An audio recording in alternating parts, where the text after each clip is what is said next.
అసలు ఈ రోజు పూజ చేయడం అనేటటువంటి దాని వల్ల వచ్చే ప్రయోజనం ఏమైనా ఉంటుందా? అసలు దాని వెనక ఏదైనా శాస్త్రీయమైన కారణం ఉంటుందా? విదురుడు ఎందుకు చెప్పాడు అసలు దైవానికి నమస్కారం చేయమని? నేను మీకు ఒక్క మాట చెప్తా, బాగా గుర్తుపెట్టుకోండి. ఎవరు పూజ చేస్తున్నాడో వాడు లోకము చేత పూజింపబడతాడు. నేనన్న మాట బాగా పట్టుకున్నారా?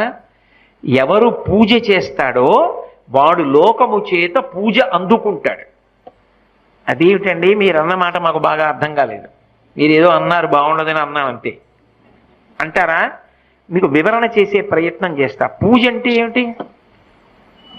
పొద్దున్నే దేవుడి దగ్గరికి వెళ్ళో దీపం పెడుతున్నా. ఎందుకు? ఎవరు భగవంతుడు? చంద్ర సూర్యౌచ నేత్రే కర్ణావాసా శిరోద్యౌ ముఖమవిదహనో యస్య వాస్తేయమబ్ధి అంతస్తం యస్య విశ్వం సురనర ఖగో భోగి గంధర్వ దైత్యైః చిత్రం రమ్రం